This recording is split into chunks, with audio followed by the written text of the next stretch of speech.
parliament, kind of. So it's like, dude, it's got to be 12 years old, maybe, that movie. I haven't But seen a lot of movies, but the ones I have seen, people hate. well, at first people were like, that movie's lame. Now, like in that movie, the government releases a virus so they can control the population. You know? Bro, that's hitting too close. Conspiracy theorists are going nuts on this Oh, factor. Like, oh Jesus. so now, like they want these, dude. Like kids want these. Like this is popular now because there's like a bunch of people online that are wearing them, making these videos. Like, hey, the government, big government, and this is the conspiracy against it, and whatever. So now my little dude, he's 10. He wants one of those masks. Well, first of all, my first question is, well, how does your 10-year-old know anything about that? Like, is he understanding the whole government like climax and No. conspiracy theory of like, so he just thinks it's cool looking? Yeah. Oh yeah. He's like, oh, yeah. No, So like he was telling me today, he's like, yeah, that's V for Vendetta mask. And like he never. I'm like, have you even seen V for Vendetta? No, no. I'm like, well, you should probably watch the movie first, dude. most parents are like, what happened to the Teletubbies or the Power Rangers? You're in for V for Vendetta. Jesus. Yeah. So, I bought those, and then I put three more locks on my bedroom door. So it's like, yeah, things are gonna be great in this household. I don't want him creeping on me in the middle of the night. Jeez, it's He can hide. crazy. He can hide in a lot of small spaces. So I got to watch myself around that dude. You got to be careful. I mean, I looked at those masks and I'm like, reminds me of Men in Black, to be 100% honest with you, because if you look at the actual mask, see how they have like the rosy cheeks on the side? There's no distinguishing features that could tell that could be a man, that could be a woman. I don't know if that's supposed to be a mustache, though. Well, yeah, yeah, but even nowadays, that doesn't determine whether it's a man or a woman. Exactly. I've been to circuses where they have like the woman with the beard, you Oh, dude, know? I've been to Aldi's grocery store. It You know, same thing, dude. makes me think of Zorro as well. But like I start looking at it, I'm like, with no distinguishing facial features, like, is it safer that we all just have like a blanket? Like, I don't like, you ever see, all right, so here's the thing that's been getting me a little bit upset. When I go to a store and I see somebody wearing a mask and they have it like all pimped out and looking real fine. Remember, we were talking before in the beginning, you were like, I was really hoping that someone would be creative with these masks and go like insane with it. I then get upset when I see it because then I'm like, why do I have this blank piece of shit on my face? And you have like a straight up like hyper techno thing that can tell you No, the air temperature on it, like it's a Google no. Home in your face. I know. We just got back from vacation, and we were in Florida, so everything's masked out. And dude, there was a dude waiting in line for go karts with me and my kid, and he had one on, and it had like digital. It said, "This is my mask." It said it across his face. Dude kept saying, "This is my mask. This is my mask," and it was a mask with like LEDs that said, "This is my mask." And then he would switch it, like hit a button or something, and then it would straight up like strobe light and just ridiculous stuff. And it was like, dude, when I said creative, I didn't mean that. Like I wanted like some artsy, I wanted to be artistically creative. It's a But it's a self defense tactic. If he gets into a fight or he's about to get mugged, he hits this oh yeah, button and a giant high beam light comes out of it and gives the person a seizure. oh that could probably happen. Back in the day, they used to have a thing that said there was like, I don't know if this happened when you were a kid, but the stuff that I seen, like it would say, "You're not going to hit a guy with glasses, would you?" Or something like that. They punched Rick Moranis in the face. Yeah, yeah, yeah. Like now it's like, oh, you wouldn't hit a dude. Like I'm scared. Like if somebody would have punched that kid with that mask, you're probably liable for a couple $100 now at least, because Wow. that's a high cost mask. We're not talking like, give you a mask at Home Depot mask, paper. Like this is some stuff. So I don't know. And Wasn't then there like a big trend, like what was it, like a couple of years ago about recycling, reduce, reuse, recycle, make sure you throw everything in the trash can? I don't know how many masks I found in just parking lots, like sitting in a puddle. Like, you ever heard that song by Katy Perry? Like, do you ever feel like a plastic bag? Well, I'm like looking around, I'm like, do you ever feel like one of these masks just soaking in a fucking puddle of emotional no, dude, despair? there used to be a thing like, listen, we're in the country, so I gotta tell you, these kind of things happen. People go down roads that are like, I don't know, close to like fishing spots or in between forests, and and you'd be like, oh, somebody was here, because you would find a used condom on the ground. You'd be like, oh yeah, this is somebody's spot. And now, like, you go down there and there'd be a mask laying there, and you're like, oh man, somebody was here. Like, oh, something happened. So now, like, when we would go into, like, when I go into the city, used to be certain spots you'd find, weaves. You know what a weave is? Where Yeah. they get a piece of hair, and it would be all balled up and, like, on a windy day rolling across a parking I'm lot. white, but I'm not retarded. I know what a weave is. Well, they call them. Well, you have a beautiful head of hair. If anybody knows what a weave should be, you me. My Um, haircut's fucked. I don't want to talk about it. so, anyways, we call those tumbleweaves. When the wind catches them. Now you see masks balled up, rolling across parking lots and things. There's a sign that if you got laid, the trash would be the condom. Now there's a sign that you made out because your mask is on the ground. Yes, you at least got to first base.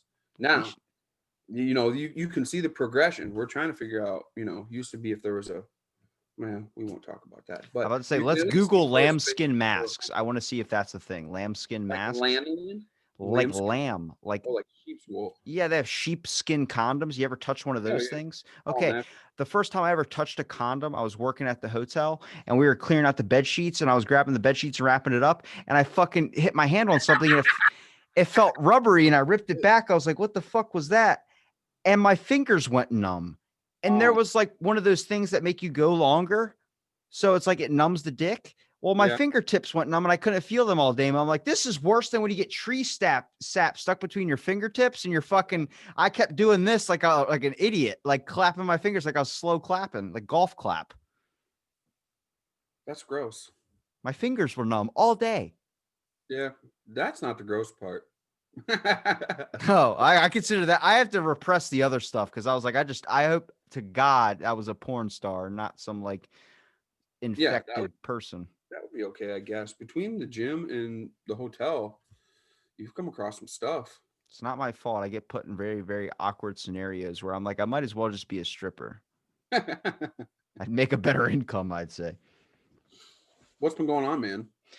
Trying to figure out, it's been on my mind a lot recently because I've been kind of getting into sports, I should say. Um, Really? Like wa- physically or just watching? Watching. Sure. Also like the entertainment value of stuff. But I had like this buddy like go off on me for like an hour and a half about like the Toronto Maple Leafs. And I'm like, what the fuck are you talking about? And he's just like, Maple Leafs, man. I'm like, are you Canadian? Like, why do you have such a love for hockey? He's like, no, my whole family loves hockey. He's like, actually, my dad used to be like a professional hockey player. I was like, Oh, who the fuck? No, what? Like amateur league, I would say, but that's professional to him. And I'm like, okay. He was like, yeah, he was one step from the big times, but then he hurt his back. And I'm like, I'm looking at all these sports, all these injuries that are happening. yep. But it's so fascinating where I'm like, what sport could I play and actually do well in? Chess. Why chess?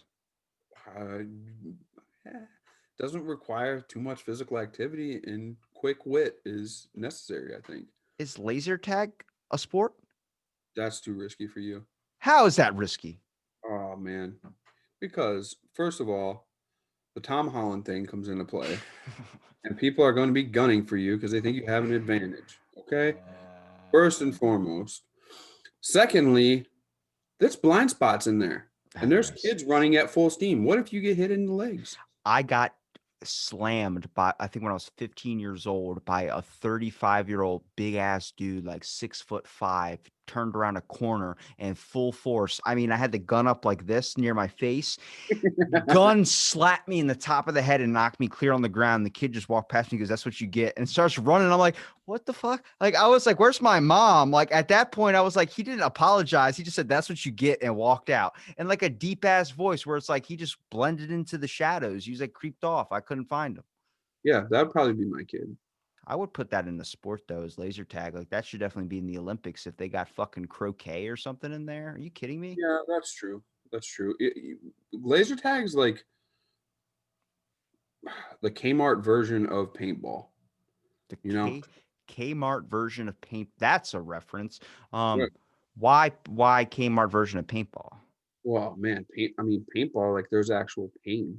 And there's different variables. You could have somebody cartwheeling across the paintball course. you know. And with laser tag, it's like, well, it's not really gonna hurt, and anybody can do it. So it's similar to that. You got to get hit in the chest, of course. Run points up. Yeah, It's but then cool. you get that one kid that you like if you have a birthday party, he always has his birthday party at a paintball thing, but he never invites his friends. He only invites people he hates and he just lights them up because he's got like the trigger finger, whatever it Oh is yeah, called. yeah, yeah, yeah. I can't move my fingers that quick because I actually checked. I had a temperature gun at work and I was like, my hands are always really what? The gym. Yeah, the gym. Oh, okay. Um, but I had like my hands are really cold. So I'm like, why are my hands so cold? I wonder what the temperature is. So I put the temperature on my chest. It was 75. Hands were 68. And then my fingertips were like 59 or something like that. I'm like, Oh, what is happening? And I can't get, apparently, I have low blood connection into my fingertips. So I can never move my fingers fast. So when I would play paintball, I got lit up. I was like, I'm trying to click the button, but it's not going super fast. It's like playing Mortal Kombat and the dude just keeps mashing X and A. It's like, pick a different fucking get over button. here. Get over here. Get Yeah. over here. Yeah, Oh yeah, my yeah. God. I made the connection though. I know why this didn't work for you. That lambskin condom, bro. You still have residual effects inside there. Does it affect every single one of my fingers? Well, you only have one trigger finger. You better only have one or two trigger fingers, bro. I If like I'm willing to bet if you're going like this on the gun, you got bigger problems. there's probably multiple sexual innuendos we could do here, but they all seem too cheap to take. But I'm like, I heard so many bad encounters where I was like, why would you want to be in pain on your birthday if you had it in a paintball place? Like Yeah.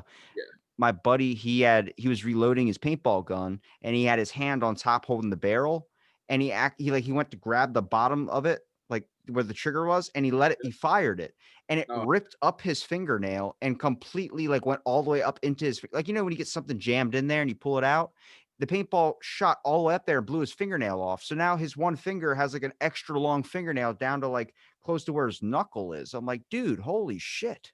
dude, uh, I had a friend that just recently, like, so he was shooting. I don't know if he was shooting his crossbow or his regular archery bow, but he had a carbon fiber, carbon arrow, and the arrow imploded when he shot, and he shot a piece through his forearm, and it was sticking out. Just a piece of the arrow was just sticking out all the way through there, and I got to thinking, especially going on with your friend that had his fingertip ripped off or whatever. When did actual regular guns that shoot bullets become the safest form of firearm? Like, you can't too much go wrong except for somebody that might be on the other end. Because if you have arrows that just get lodged in your own arm or you rip your own fingernail off, where's the safety? I want to know where the safety enforcement is on low grade firearms. I think with how fast we're all kind of paying attention, I think our minds have expanded so much to worry about a lot of things. And Yeah. I can tell you that then we stop caring about the safety factors. Maybe you not so much because you work at like a blacktop type thing. So it's like you actually have to know the safety precautions and the That's measures. So you have to be aware of those. But for most people, like I almost got shot in the head when I was 17 years old. So that was my fault. That another wasn't my story. buddy's fault. But Another my story. my we went hunting, I think that night. It was me, one of my friends, and then another one of my friends who ended up being my boss later in life. But they were all like my brother's best friends. They were his age. Mhm. And we went hunting. We sat in a whatever those duck blinds or those deer stands, whatever it is, all Yeah. fucking night and didn't catch shit. And my buddy's like, it's because you keep talking. And I'm like, I got to. This is boring as hell. I don't like sitting and waiting. He's like, that's the point of hunting. I'm also cold. He's like, what the fuck did I even bring you for?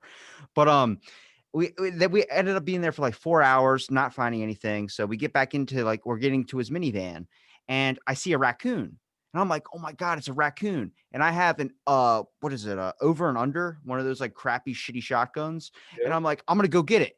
And my buddy has his AR-15 pointed at the raccoon. And I'm not paying attention. And I ran around him by his left part of his shoulder and the back of my head, the gun barrel just went right behind the back of my head.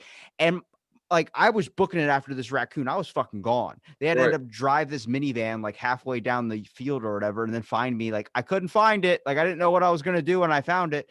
But Right. as soon as I get in the van, I hop in, sitting down, I'm like, damn, I almost got it. My buddy just looks at me and straight up punches me right in the face. I'm like, what the hell, man? He goes, dude, And he's shaking. He's like, I almost just fucking shot you. And I'm like, what are you talking about? He goes, you ran right in front when my finger was right on the trigger, pressing it down. He goes, I don't know where that hairline was, where that bullet would have went out, but he was shaking. Like I even got goosebumps Damn. talking about it. He goes, you would have been dead. And I like, it didn't hit me until we're like, I think like an hour later, we drove all the way from there, like an hour away to a Wawa, which is like a gas station to get Yeah, some. yeah, yeah. So I get a fucking cheesesteak and I'm eating a cheesesteak. And as I'm sitting there, like I open it up, it's like this come to God moment where I'm like, oh my God, I almost died. He goes, yeah, you jackass. And it's like, it was this whole thing where like now I look at steak subs religiously. Damn, that's crazy. I could use a steak sub right now, but with just regular meat. What, you don't like the artificial stuff? No, no, I don't like the artificial stuff.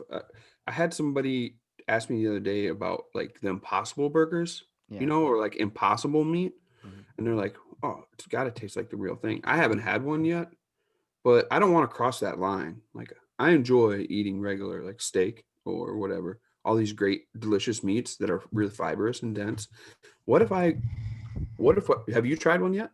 No, but I think all food is going to get to a point where it's probably going to be like that impossible meat. How much of your food are you really tasting besides artificial flavors? That's true. Yeah. So then I was thinking, well, what if I like this Impossible meat way too much? And I'll miss out on all the things that I love right now with regular meat. But I believe that too. I think you're right about that because the carbon footprint is crazy with cattle. If you ever listen to any podcasts or watching documentaries about like how much gas is going into the air because of cattle, it's It just it's it's ridiculous. it's not actually that much if you really How look much at is it. it? It's a very, very small, like 0.3% over Then let's eat cars. meat. That's what I'm saying. There's this whole entire thing is like people don't understand. Everyone would in life, people are trying to find a certain answer. Why is my car key broken? Somebody must have broken it, but how did it break? There's always that. What is that fucking? I want that answer to shit. It's like why religion and mysteries are so fascinating because everyone's trying to find that answer. With the climate, it's not just one thing. It's not just cows. It's everything. There's no fucking end to it all. It's the fact that we're alive and breathing. I had an idea a Cocaine. while back. Yeah, that could be the cure all to everything. And more I people would be more I don't concerned about think themselves. I don't think cattle on cocaine is the answer, Robbie. Damn it. But what I do think is if there was some kind of butt muffler you could put on this cattle to help filter that gas, whether it has to be internal or external, they have a tail there. You could hang it like a Christmas ornament if you had to. Let Strap me it to the tail. shove a funnel in your ass and see how you will feel about Well, it farting. doesn't have to go in. Like I said, there's a tail and some legs. Just mount that sucker right there. I don't have gas. I stay away from all the dairy products. Dairy's not the only thing that causes gas. Oh, It's a large majority of it for sure. oh. Well, that's okay then. I took care of a good portion of it. It's making me think of like, you know how many people are coming out now with allergies, and then you just hear some guy go, all the kids and their damn allergies. It's like, Yeah.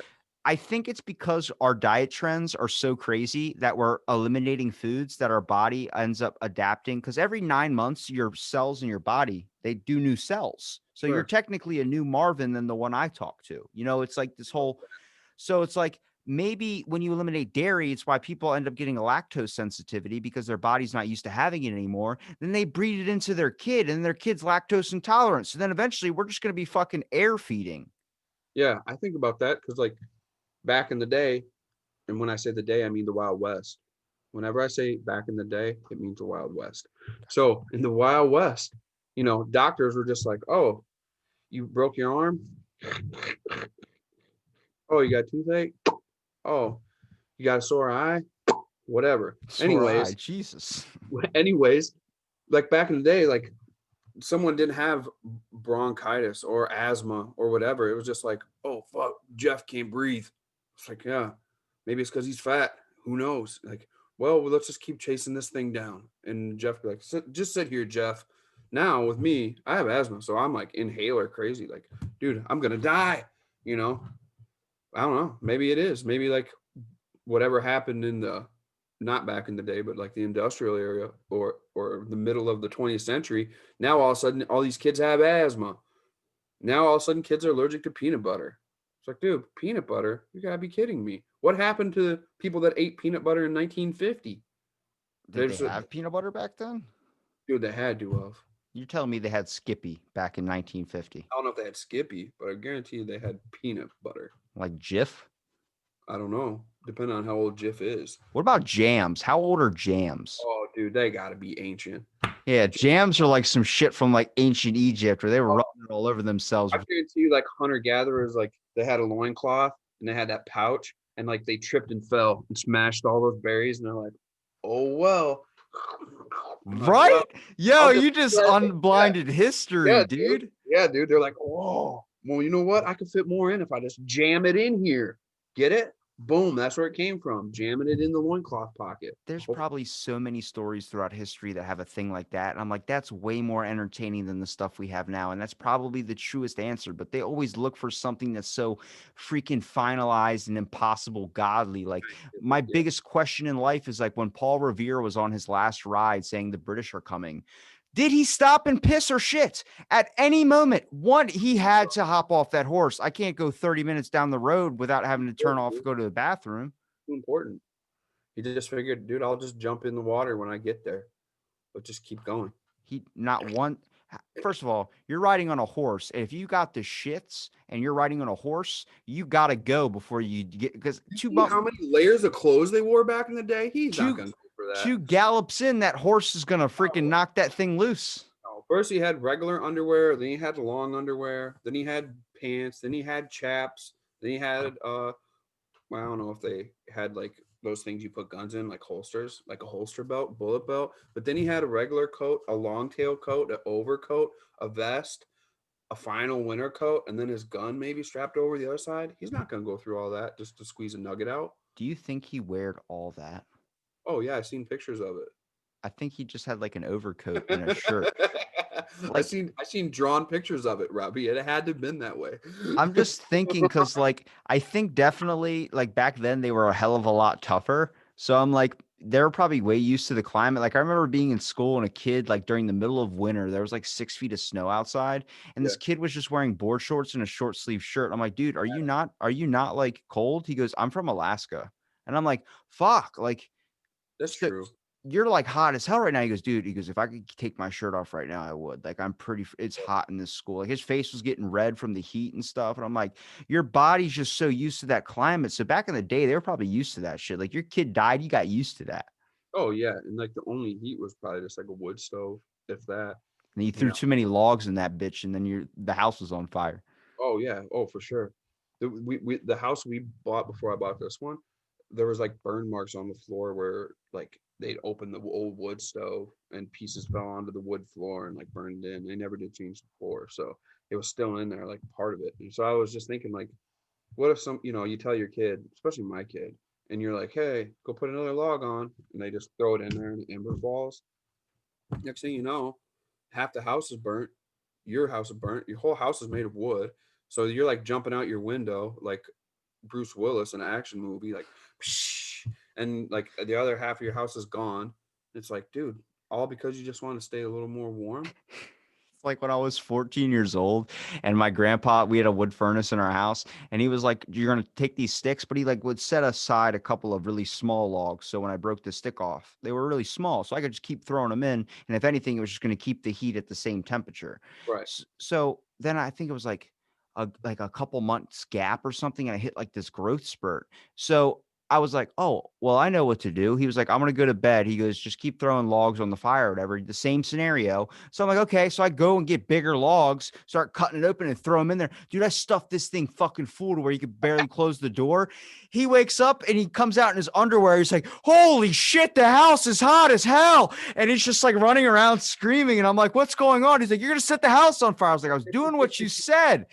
Oh, I figured oh. if I stuffed it full, I could sleep until morning. There's I no. was like, it's supposed to last, right? He goes, that's not how it works.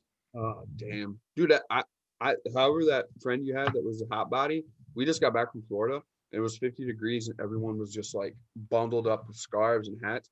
I'm just kicking around in flip flops and shorts, dude. Just like, oh god, this is nice. We're from Wisconsin, so it was like you could tell whenever I'd walk, people like, "You're not from around here, are you? You're not from around here, are you?" Oh, that It's like, gets me. oh damn, dude, come on. When people sit there and they assume things. Are you upset? Are you angry? I am now.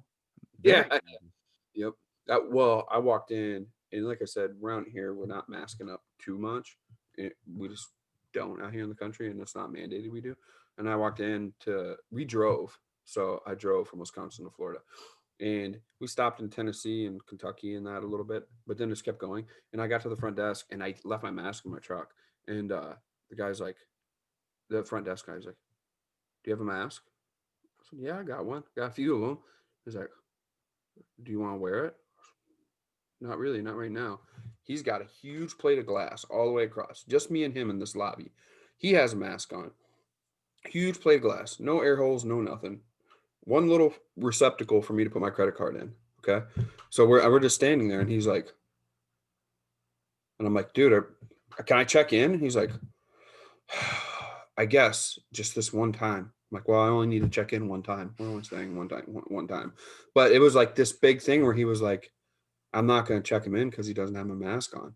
Meanwhile, we're there's completely sealed off. There's no way for me to get to him, and the mask is off. And it's just like, yeah, you could tell when he looked at me, like, "You're not from around here, are you?" And it was just that assumption of like, I'm not even going to help you because you're not from around here and you're not doing what we are supposed to do. You're not one of us. That's right. You're not one of Fucking us. eyes roll back into his head and he's staring at you. Yeah. Check in or check out. Yeah. You'll never leave. I went to a Chinese restaurant and when I went in there, like my buddy went to go pick up Chinese food. So we put this order in. We roll up to his place and I look over and I'm like, is it a fucking coincidence that they're right next to a massage parlor? Like it's right next door. My buddy's like, dude, it's like that everywhere. And nobody can address it because then you come off as racist. I'm like, I don't think that's racist if you're literally pointing out a fact that there's a fucking laundromat right there. He goes, "We just go in and get the Chinese." I'm like, all right. Walk inside. There's just plastic like your grandma would put on furniture, a fucking wall of it. And I'm like, there's so many holes in this thing. I don't see how it's protecting from anything. And the woman didn't have a mask on. They're in the kitchen, no mask on. And I'm like, is this like, do you guys even care about this? And he goes, it's so people don't get upset with us for not wearing them. And I'm like, Yes. That's exactly what it is. It's you have to I think some of these businesses, which my business that I own is different. We're outside all the time, so it's not a big deal. But I think they have to do something. Like they have to show they made somewhat of an effort just to say to society, we care some, and I think that's like you said, there's holes everywhere. It's the plastic is your grandma's plastic. Like you can still see through it just fine. Even, it's not super thick. I don't know. I thought maybe at one point like they were just hanging like pasted together garbage bags at yeah. our local Chinese restaurant. So I don't think that there's like any necessity or care of, hey, we have to make sure we do it by the book, completely sealed off. Because if not, they would just close. They would I just know close. I know businesses are complaining about like how there's like nobody can really go into their building. I'm like, but that's a good thing because if someone wants to get aggressive, they're already outside of your store, so there's no like wrecking the inside. But the issue for me was during this transaction, she forgot my forks. And, Eesh. and I was like, hey, you forgot my forks. And then it was this fucking like 30-minute process of taking the freaking their whole entire thing and then handing me my forks and then closing up. And as I'm walking out the door, and I'm like, and my buddy goes, make sure they got duck sauce. I'm like, damn it, they didn't put duck sauce in the thing. I was like, I got to go right back to it too. And I walk over to the thing. I was like, do you have duck sauce? And she's like, what? Like, you can't hear me? I'm like, duck sauce. Do you have duck sauce? My buddy wants duck sauce. We're not going home until I get duck sauce. I don't know how many times I can say duck sauce. And Yeah. she like looked at me and then she pulls the layer back, goes, what? And I said, do you have duck sauce? She goes, duck sauce is over there. And it's like in front of the plastic. So it's for you to grab. And I'm Force like, back I, there. I'm like, that's a worst idea for you. And I took my hand and fucking swooped it all in the bag and walked out, dude. I was like, yo, you You guys know, are making days. it's like Chick-fil-A sauce. I was like, yo, you put that out there. I'm grabbing as much as I can with two hands, son. Dude, free Chick-fil-A sauce is like gold. I have a feeling like if we ever get to apocalypse, that's gonna be currency, bro. That's gonna be like, oh, I'll trade you a Chick-fil-A sauce. And they're like, here, have my wife, have It's everything. going to be like cocaine where they just start Hand snorting it. that over. Yeah, yeah. Oh, for sure, for sure. One thing I was thinking about is, like I said, we just got back from Florida, and they had like bars with open windows, so you can like walk up there, order a drink, and walk back to the beach or whatever. But I was thinking they should do that everywhere. Like just, any bar, every bar has a window. Bust that window out, put an old swinging door thing in front of there, and just have it where like people could walk up. That way they don't have to go into the bar if they don't want to. They could just walk up to it, and then the bartender could be like, "Take it outside," and they'll be like, "We are outside," especially if they get into a brawl. Fucking mic drop. I know, it's crazy. It's Take it crazy. I was thinking, outside. we are outside. Good Just point. good. Yeah, we are. Yeah. Shit. Yeah. Start stroking the shit. They're reaching for beer bottles that aren't there. They're grabbing branches and like tumble masks across the ground. Those tumble masks. They're grabbing those up, swinging those at people. I would like to see that. I would like to see a 20. I would like to see a pandemic bar fight outside of a bar window. That way, it's just on the sidewalk in the parking lot. Did you not see what's hit social media? The biggest video ever. Oh, and then, you mean this one? The twisted fucking It tea. was crazy. That happened when we were in Florida. I'd seen that video come unglued. He and it just- clocked him with the mask down. I know. That was like full force. Like maybe that mask probably blocks a percentage of like the twisted tea twisting up your face, I would say. But I think it's a very small percentage. I have a feeling the percentage is the same amount as greenhouse gases affected by cow farts. somebody morphed up that song with that one song by Kanye. It's like Powered. It's like, Yeah. it's like just the mask slapping in the face. It's like, this is perfect. I love the internet. I seen one that was with Gwen Stefani. It was, oh, that shit right here, gonna bring that back. Whatever it was, just over. You know, again. when Mortal Kombat makes a DLC, they're creating that DLC for the character where you got like a twisted tea to bash in someone's Oh head. yeah, dude, I would love that. I'd love it if it was on the end of Scorpion's rope when he says, "Get over here," and it's twisted tea, hits the guy, or this lassos around his neck and pulls him over. I wonder if that was like a good social media stunt for Twisted Tea. Like a lot of people. I don't think they could have paid for that amount of PR, that amount of marketing. There's no marketing budget that just does that. It was in front of everybody's face. And then it made Twisted Tea cool because that kid deserved it.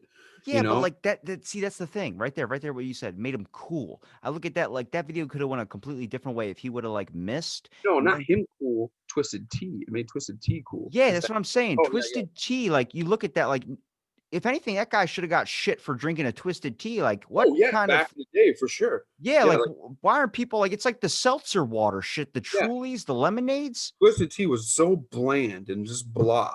Like the can had nothing had changed on Twisted Tea since they created it. No marketing had helped it at all. The can hadn't changed, nothing had changed. You know what changes? When somebody has that heater on them, half and half raspberry Twisted Tea, kaboom! Bam. Yeah, done, dude. All of a sudden, whoa, Twisted Tea's back to heat, bro. But I mean, the kid got up. Yeah, I don't think anybody really cared about him getting up. He got his ass beat again, but that Twisted Tea was just like a right hook from Tyson. You know, people get up once in a while, but he wasn't right. You could see that Twisted Tea hit him. He stood up and he was like, now I got to fight and I really don't want to because that Twisted Tea was still hurting, bro. I think I would have just been like, if somebody would have did that to me, I've been like, all right, dude, if you got that much aggression, you're gonna hit me with a Twisted Tea, a hard drink that's canned, I'm done. I'm out. He popped up, was like, man, damn, what was that? Like 125 calories in that bottle? Like that felt like 125 calories. That was a tall boy, wasn't it? Damn. Yeah, dude, it was crazy. And to see that, I imagine there were people probably at the board meeting for Twisted Tea, and they're like, how are we going to make this popular? I don't know. We went through so many marketing people, so many ideas, hundreds of thousands of ideas have came in front of us, and none of them work. Then all of a sudden, now all of a sudden, you see memes everywhere. I'm stashing that heater, and I got a Twisted Tea in the holster, or like local ammo shops resupplying, and it's just a Twisted Tea, semi with the gates open, and they're just restocking. It's like restocking. And it's like, damn, dude, you couldn't have asked for much more than that. There's a Facebook video called Karate Master Ken, and he teaches you like a bunch of like karate, like fake shit. And he has a Twisted Tea thing, and he's like, what do you do after you knock him out? He do Twisted Tea to the nuts. And then he just goes, knock, chop, makes the chop noise. That's what they need to bring back is infomercials, man. Bring them back? Yes. Yeah, like Tony Little with the gazelle. You Not can do not it. even that, like the 2 a.m. commercial of like Bob or James Brown. That dude is my fucking hero. And this is what I say. You can do a combination of events in your life that could be monumental and get a statue built after you. But you know when the real payoff is when you die. What is said at your funeral? What is that last thing? You could be an asshole your whole entire life, but if you pay someone to do a really good speech for you, people will be like, that's a fucking great speech. He was a This good guy. guy was a good guy. That's what Yeah, I'm saying. You would forget. James Brown has the best story. And this is where I say like media is so weird. Like it could either be like that Twisted Tea scenario, for instance. It could have went bad for the guy. He misses. Next thing you know, the dude's like, you're a fucking bitch for drinking Twisted Tea. You know? You know it's true. yeah. The guy behind the counter be like, I told you buy a 6-pack. You should Yeah. hit him with At a least six at that point, you had more like range where you could actually hit him with one of the six, but instead you Yep. picked a small ass twist. You have to have good aim on that account. Yep. But here we go. Ready? So James Brown, he got arrested December 14th. And you know what he was arrested for? What? He went on a high-speed pursuit after going over to a real estate office and waved a shotgun because someone had shit in his toilet. December 14th when? 2014? Oh, that poor soul. Yeah, but dude, he had the hair. That's what I'm saying. But Yeah. that's a joke now. If you would have heard that everyone's like, that's a psychopath, I'm like, I just want to be as famous as James Brown going on a high speed pursuit after waving a shotgun at someone for shitting in his toilet. That's a man of character, and I like that. That's like the OJ Simpson thing, but reversed. Like he didn't quite go that far, So it's like, oh, I have a feeling at some point, there's going to be somebody, and this is probably terrible of me to say, but there's going to be somebody at some point saying, yeah, but man, he could run that ball. Then when they talk about OJ Simpson, they're gonna be like, What yeah, happened to OJ? I love the Naked Gun. nothing really. I guess nothing happened. I just seen he got in some trouble for stealing his own memorabilia back at Vegas, but he's out now. I heard the glove didn't fit, sir. Well, that's why he must have quit. It's like putting on a child's glove in court. Oh, it doesn't fit. It's like, put your And his fucking hand hand was in like there. this, like no, close your fingers. he's slipping them on. What are these? What are these? Size sixes? I can't get the That's gloves right. on. That's right. Can't go Hey, golfing in these gloves. can't do anything in those gloves. I love him watching him now because on his Twitter, he just looks like he looks like James Brown in those interviews. Yes, he does. James Brown with those giant ass yellow like pilot shades, and he's got his hair, and he looks like a fucking Thundercat. Where he's like, tonight. They're like, what's wrong with you, James? She's like, I feel good and I love good. That was just like Ray Charles, at the end, like they just wanted him to do Pepsi commercials. And that was just that's all he did. He'd sit behind there and play for the Pepsi commercials. Never mind the fact that back in the day, he just kicked so much ass. They're he's like, you want me to play one of my other songs? Nah, just play the Pepsi song. Batman called it. Batman All called right. it. You either die quick enough you die quick as a hero, or you live long enough to see yourself become the villain. And that's James Brown and OJ. Now he's just golfing. Hey, Twitter world. It's like, you look like you're insane. Dude, it's crazy out there. I think like each catastrophic, stressful thing that you go through just takes you from, let's say this is sane. Boo. Oh, boo. Oh, boo. And that ladder effect just keeps happening because this first one kind of made the second one happen. And then It's made that like one happen. Tetris. It just It is. eliminates a whole level. Yeah, it is. It's kind of like the original Donkey Kong, where you were Mario and you had to climb up the levels to get to Donkey Kong, and he's up there rolling the barrels, like eat this, and if you're OJ, you're like, oh, I can hurdle this and get to the touchdown. Oh, we can make it to the playoffs. Look at me, I'm rich. And then all of a sudden, one of those barrels hits him, and it's his own barrel. And then he falls down the next level. He's trying to get back up, but here comes another barrel. Boom. Oh, now he's on Twitter, just being wild. That's just like that with anything that's famous, though. Like Michael Jordan, for instance. Fame. That everyone remembers him as being an asshole. Everyone's like, he was such a jerk when he played after that documentary came out. I'm like, Oh, yeah. but nobody remembers all the points he scored. I thought he had AIDS at one point. Like, You did? didn't I tell you that? Oh, yeah. You thought Magic Johnson and Michael Jordan were the same person. Okay, so here's the joke behind that. I was gonna write it into a bit. I was Didn't like, you? Just admit it. I did, dude. Watch, ready?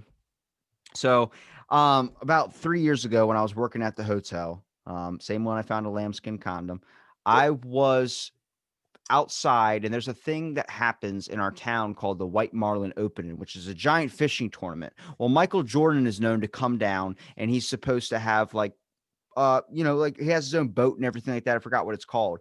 But I remember I just started the podcast and I was on like episode 50 and I was like, a great guest would be to get Michael Jordan on my podcast. And I just had that aspiration of like, I might as well ask him. So I was like, I can't wait to ask him. They're like, and I was around a group of people that really love like the Lakers, love basketball, everything. So I was like, asking the maintenance crew. So what do you think about me getting Michael Jordan on my podcast? Like, yeah, good luck. And I'm like, I would just want to ask him. I have so many like questions. I'm not a basketball fan, but I think it's amazing that the fact that he was one of the first guys in the NBA to have AIDS. Like, can you believe that? Like going through and just everyone staying away from you because you have AIDS. And they just looked at me like, what? And I'm like, Michael Jordan has AIDS. They're like, no, that's Magic Johnson. And my brain went MJ and connected those. And I was a little kid. I was like, wait, so the person, my childhood hero from Space Jam doesn't have AIDS? And they're like, no. I'm like, oh, I'm like, damn, that was like a big mix up, but I was turning it into a bit because like it's fucking true. Wow, that's pretty. It's easy to get people mixed up because I told you I thought Mike Tyson and Michael Jackson were the same one when I was real little. You got to do with the tattoo on his face and a dude that doesn't have a Yeah, but he didn't nose. have a tattoo back then. He was just kicking ass, and I always thought, he's the king, and it was like, oh, king of the ring, king of pop. All I thought, dude, danced across and just pop, pop, pop, pop. You know, hee hee, Who Dover. hold on a second. Who are we saying king of pop? Because James Brown's the king of pop in my mind. Oh, he's a king of soul. He's the godfather of soul. Get down. Get up onto that thing. Yeah. Dude, that was badass. His I actually knew, I don't really know, but when I was young, not to shy away from anything, uh, when like the Bulls were kicking ass and winning all the championships, I was like probably 10. We flew to Florida, Orlando, and then we flew back. And when we flew back, the guy that was sitting next to me, just picture little me with hair, swinging my legs, playing with Mickey Mouse toy I got. And I stood up, went to the bathroom, and some guy was in there, and I was like knocking on the bathroom door. I was like, hold on. So I stood there. This is back when they used to let you do whatever on a plane. So besides smoke. So I was like waiting. I even had pilot wings on, dude, because they let me go up in the cockpit and be like, wait, woo, you, yeah. you said do whatever on planes besides smoke. What are they restricting now? You just can't like walk up and be like, if somebody was just like causing extra attention back then, they were like, oh yeah, that guy probably drank a little too much. Now they're like, terrorist. Oh my God. What's going on? Anyways, so the dude comes out and he's like, sorry it took so long. I'm like, whatever. He's like, well, when you get out, go up there to the last row and Stacey King is there. And I was like, who the fuck Stacey King? But I didn't say that because I was a kid. It was little me. So I was like, who's Stacey King? He's like, plays for the Chicago Bulls. Now I knew that for a fact. The Chicago Bulls were the champions. So because I was into sports. I played sports cards when I was a kid. So I had a cast on, right? And I was like, oh, I'm gonna go play the pity card. I'm gonna talk to Stacey King. I'm gonna get this dude's autograph. So I get out of the bathroom.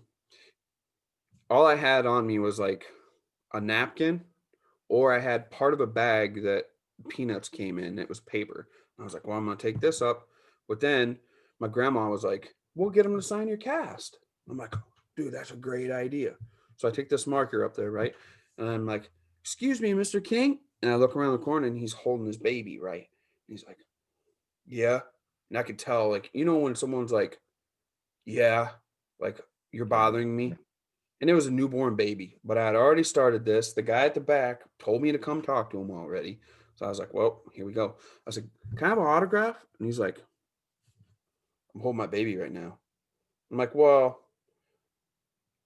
you palm a ball with one hand. And he was like, oh, that's how it is. And I was like, can you sign my cast? No. And I'm like, can you sign this piece of paper? And he realized I wasn't going to back down. He was like, whatever. Signed it. So I was like, cool. Well, I get older older me, and I still have this piece of paper, right? Stacey King does some kind of autograph signing, and I wish I could turn it to you. Hold on, I'm gonna go grab it real quick. Okay, hold on 1 second. I gotcha. So I replay this back, like this whole thing. Like I tell him, the story of when, and not to get anything like awesome. Stacey King rode the bench. He was okay, but he didn't First of see. all, I would have gave him shit for just saying the whole factor of having a baby on an airplane. Who the fuck? Yeah. You don't get to fly on an airplane. I don't care if you play for the Chicago Bulls if you have a baby. Yep. So, it was like when I said you palm a ball with one hand, I could see he was like, screw this kid. Well, fast forward, I take the piece of paper to an event where he is, just so that it would hopefully spark a memory. And I was like, well, I said, when I was 10 years old, I had a cast on an airplane. He's like, yeah, you're the kid said something about me palming a ball while I was holding my baby. And I was like, holy shit, you remember? He's like, yeah, I'm not going to sign anything for you. I already signed this. You can have it. So Stacey King signed that and handed it to me. That's his autograph. This is part of the Bulls floor. But yeah, so he signed it over. True story. And it was just like, oh, all right. Dude turns, starts talking to somebody else. Wasn't even like, whoa, you made it back, kid. Wow, that's crazy. None of that. Just like, here, I'm not signing anything for you right now. And handed that over pre-signed. I would have been like, hey, here's the floor piece. There's actually a smudge on the signature. You see that right there? And slammed it right into his face. Like, now I got your blood, motherfucker. This is the only time you ever seen the court. Right? Like, geez, dude. That's a thing. Like, I don't know if I've ever really met anybody famous where to the point where like I don't know if I would really want to be like have my dreams shattered. Like my dad met Kiss. Because growing up, all right, so a little backstory about me. I can send you pictures of this too. Not my dick or anything, just childhood photos. Did you say damn? No, I said, okay. But so when I growing up, I knew everything about Kiss because my dad's in radio. So his whole office was Kiss, everything was Kiss. He's a Kiss fanatic, anything. But he also played in a tribute band called Rock Bottom, and you can look them up. They played Rams Head Live in front of 50,000 people. Well, there's a commercial on the internet, a Swedish commercial about a lottery, and Kiss is in the commercial. Well, as they're pulling away from the gas station, the drummer on the back is my dad. My dad was dressed up in his uniform and they needed someone to shoot a commercial with Kiss. So my dad met Gene Simmons and all of his fucking childhood heroes. And he said that it was like the hardest thing for him because they were rushing through so fast. So they could only take a couple of pictures and then they were just like, all right, sorry, mate. And then they just left. And he's like, I, I like it's this whole like I want to talk to you. I want to do this thing, but they had him go through like 6 hours of travel and everything in this whole setup of getting makeup, all this stuff done, only to meet Kiss for 2 minutes, and then they ran off to a show. Well, one thing about that story is if your dad met his childhood friend, childhood heroes, it inspired you to go hunt down Michael Jordan for your podcast. Like, well, I didn't get to meet him though, because a bunch of people were sending messages like he's out on his boat in the middle of the river and he's an asshole when he tips. And I'm like, all right, I guess I don't want to meet Michael Jordan. Fair enough. I don't have any famous people I want to meet. Everyone I think I would want to meet are dead. I want to meet you. Does that count? Yeah, that counts. I'm gonna try to make the East Coast tour, so I'm gonna stop by. You're gonna putting up smooth pictures of blacktop, and I don't think I've ever felt my nips get harder. Dude, it could be sexy. It can. I know it. Are you doing a calendar event? Yeah, it's just gonna be driveways laid out. They're all laid out. Anyways, so today, like, I had a podcast before this one for my podcast, and I was like, dude, I can't wait to do Robbie's podcast because mine's going to be strictly asphalt and professional and stuff like that. And you know what's so funny is right when you said that, my computer froze, and all I hear is, and then it's going to be strictly professional and all this. I'm like, what did he say? I hope it wasn't like the secret to the universe. Then I'm kind of fucked. Hold on up, dude. If anyone knows the secret of the universe, it's Michael Jordan. So what I was going to say is, Space Jam, bro. What I was going to say is, or what I did say is I had a podcast before this and it was strictly business. And I was super hyped to get to your podcast because I can cut loose and be cool or whatever. But like 1 minute, I sent my invite on Zoom to my guest for my podcast. And I hear my daughter going, oh my God. And like, we've had she's social media, just absorbs everything social media. And she's been TikTok crazy. So Blacktop Banner has TikTok. And like when we get 1,000 views on one, we're like, wow, that's cool. You know, what did we do right? So she's freaking out. I go over there and she's like, look, and I have my own phone, but I have notifications and everything off because we're going to be doing a podcast. And she's like, look, and it's my video that I posted. I don't know if it was this morning or yesterday morning, but it's up to 50,000 views. And she's like, you did it. Like you finally did it. And I looked down at my phone and the notifications just went berserk for TikTok. And I was just like, whoa. So then I go down to sit down like for the podcast, right? And I'm thinking about this, like, holy shit, that's pretty crazy because we have like 100 people that follow us and there's 50,000 views on this TikTok video, which I don't understand TikTok as well as I do other platforms because it's just some kind of weird beast or whatever it is. And Yeah. you're supposed to dance, but we didn't dance. We just filmed a video of a bobcat grading gravel. And so I got into that one and I was meanwhile thinking like social media stuff, dude. I was like, yeah, I'm trying not to think about this or think about that. But meanwhile, talking to my guest who had been a friend of mine for a while, but is very prominent on social media. And he was like, serious? I'm like, yeah, serious, dude. I can't come down like off of thinking about it. He's like, what was it of? And I told him what it was. He's like, internet's crazy. I'm like, It yes, is. it's definitely crazy. The biggest thing you can do is just keep putting stuff out. And if something hits, it hits. And apparently that video of all of our videos, which isn't much, 50K is nothing. I got a friend that, you know, has millions of views. But for us, just about Blacktop, it was like, oh, all right, maybe we'll try to figure this thing out some more. But just dumb. It's crazy. The internet's crazy. We're in a crazy time. You don't know what's going to be popular. You hit a niche category on the OnlyFans site where a bunch of people are getting off to the fact of looking at blacktop. Yeah, like you said, it's beautiful, it's sexy, it's laid out. I'm doing my thing. That shit's got a divot in it. Oh, Oh, nice. my fingers went numb. Ooh, look at that pothole. You could fit a whole pizza in that bad boy. Because I look at like TikTok's weird because I never wanted to get into it because I followed my favorite comedians from Your Mom's House podcast, Yeah. which are Tom Segura and Christina Pazitsky. Oh, absolutely. They post the insane TikToks of like people that filed down their teeth like you would to get veneers. Yeah. And they were like just sit there and stare in the camera because they look like the Joker with face paint on. But they did that to their teeth. Like they look like they've been doing crack for like 10 days. Ooh, those. And it's like there was one with a naked old guy and he was just shaking his crotch in front of the camera and he's wearing a train conductor hat.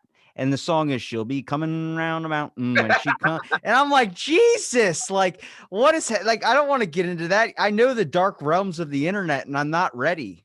Dude, I watched one from it was Tom. I think it was Tom. I'm pretty sure it was just Tom, but he was asking somebody like what they would want if they Tom could. Hardy? No, Segura. Okay.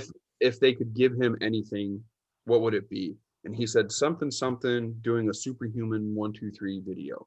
And I was like, what the hell is superhuman? So then I go on to like Instagram and type in superhuman, and it's this guy from Florida.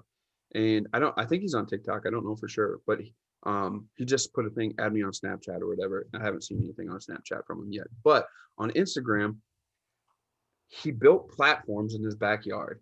And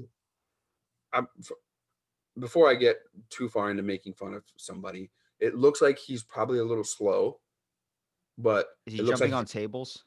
dude, he's jumping on tables, chairs, Tax.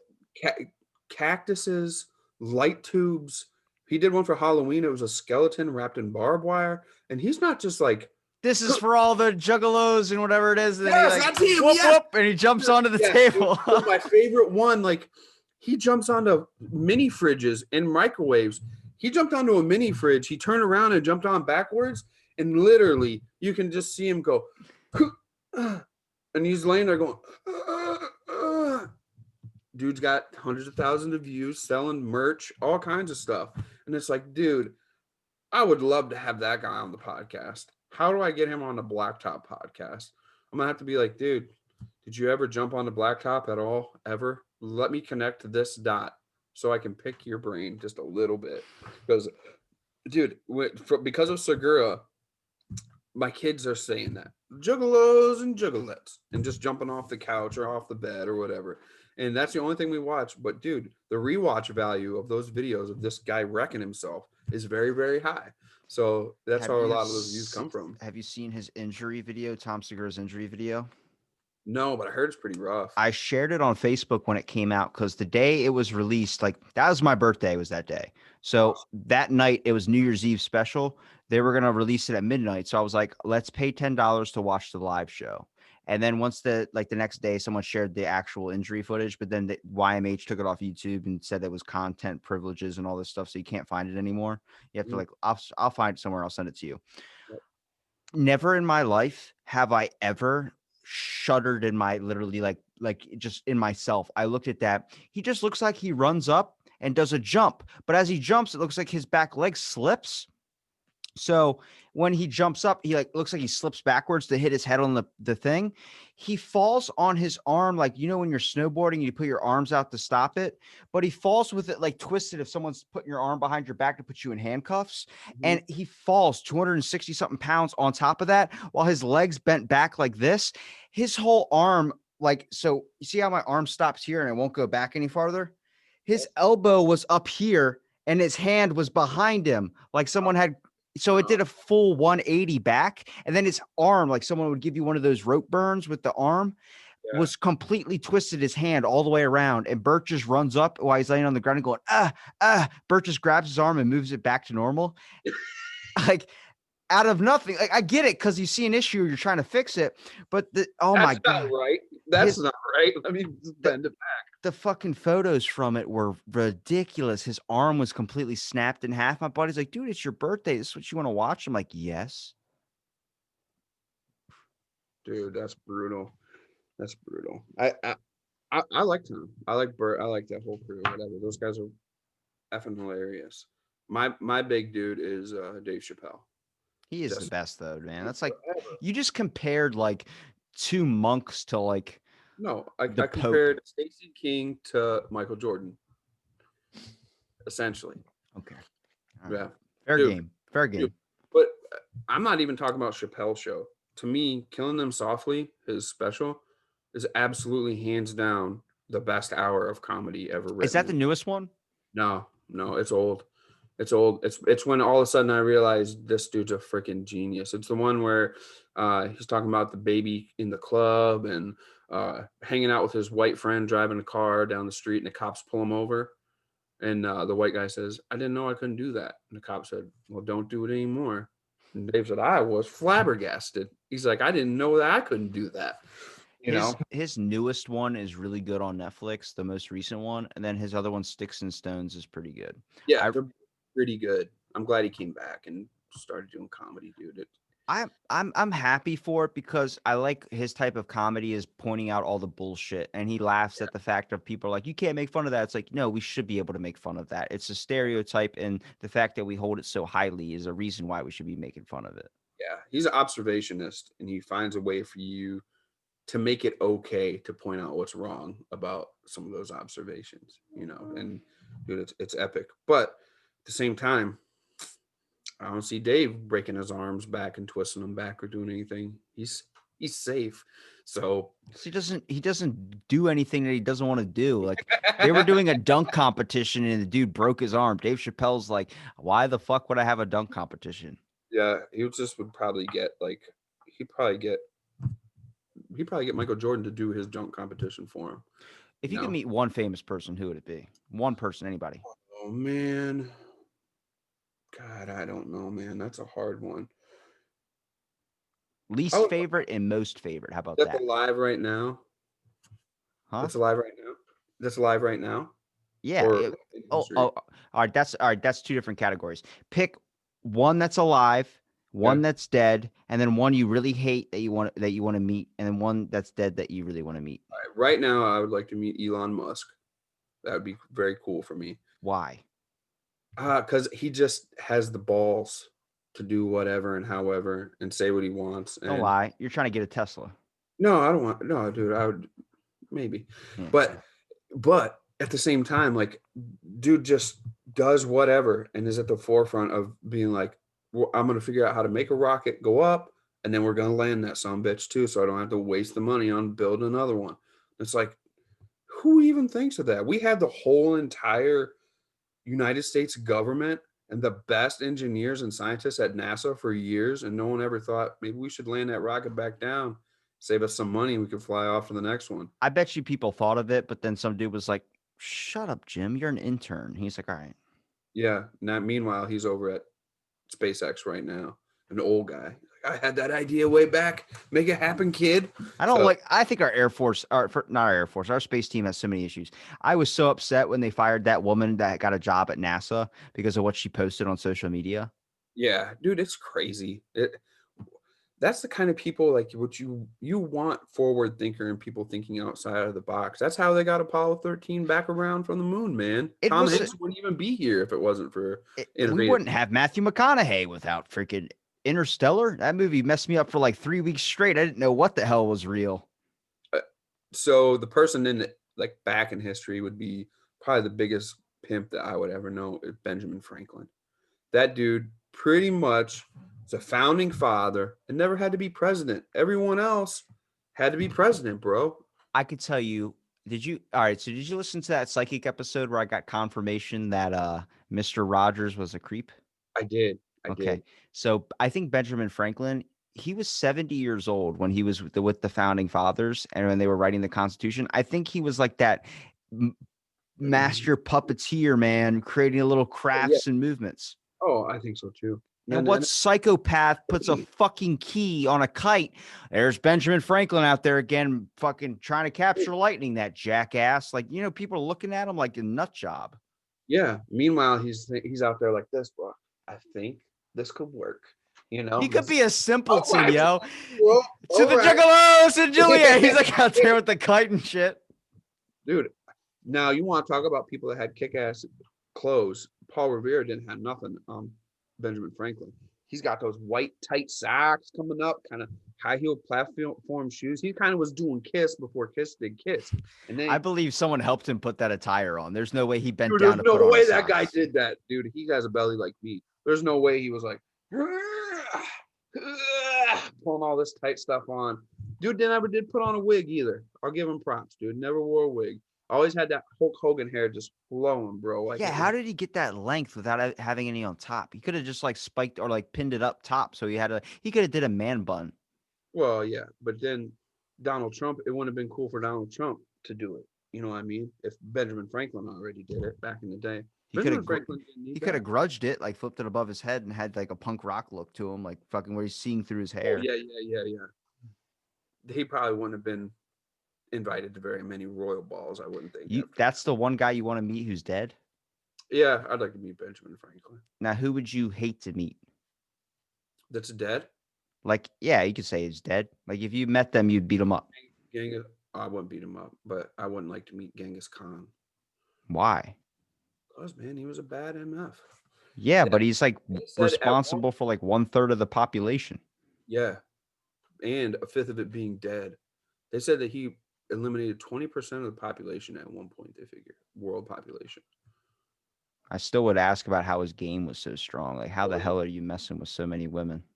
Yeah. You'd have had to ask Marco Polo. Marco Polo. Marco! Yeah. Yo, Polo, what's up? Ask this guy a question. Could you imagine asking him a question, dude? You have been scared shitless. Or he's like, who's got a suggestion? And you're like, shit. Don't look at me. Then it's like when the teacher's asking, like, who's got the answer? And you're like, crumping down in the seat. Yeah. Then you find out he had like a nice system where it was like, hey guys, I have a suggestion box. If anybody wants to put any suggestions of where we should pillage next, just let me know your input. It's like, we don't know. That could have been like that, but we turned him into an asshole through history. Yeah, that guy would have probably been like, Jeff, that's a great idea, Jeff. You're in charge. Jeff's been like, yeah, suggestion box works good. Meanwhile, Jeff at NASA was like, you're an idiot, Jeff. Oh, all right. Rockets can just be wasted then. It's like it makes me think of Lewis and Clark and Sacagawea. Like, I'm looking at that, like maybe Sacagawea understood everything that they were saying, and didn't need to be a translator. She was like, I'm just gonna fucking roll with this. Like, you ever like talk to someone and they're like, they do sign language, and you're like, are you deaf really, or you just don't want to talk to me? Yeah.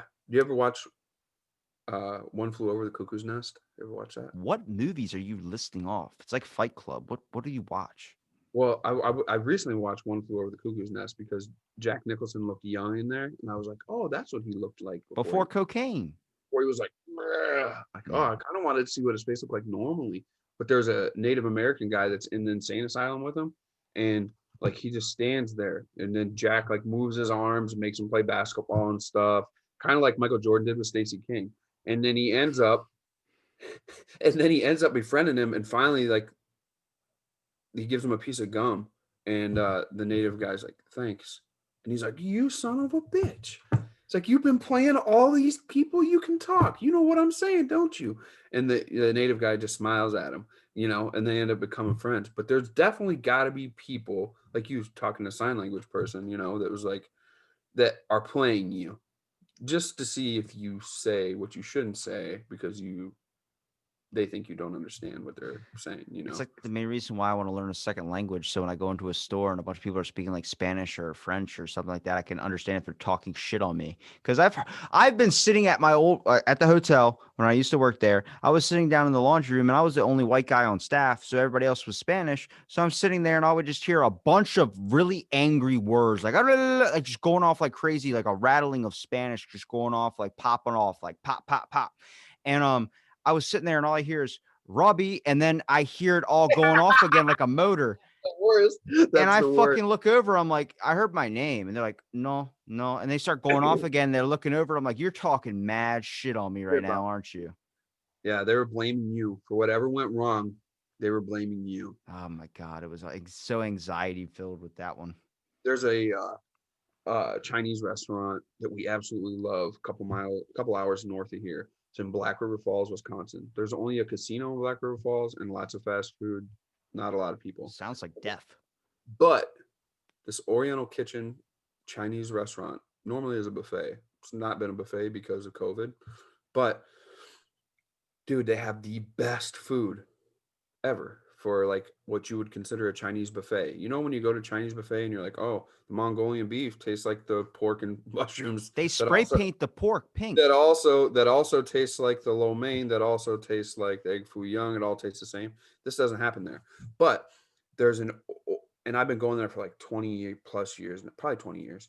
The lady and the man that run it, the lady, she sits at the front and takes your order, and the guy does in the kitchen with a couple other Asian people. They're all Asian, obviously.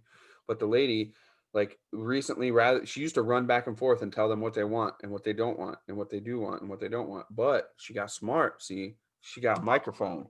So now when she's at the front, she'll be like, and forgive me for trying to speak Chinese and can't. And like the people back will adjust and start cooking whatever they're supposed to cook. Well, she said something one day, and lots of times when my crew comes in, we love the cheese wontons, and she'll be like, more cheese wonton, we need more cheese wonton, and she'll say it into the microphone thing. But something went wrong one day.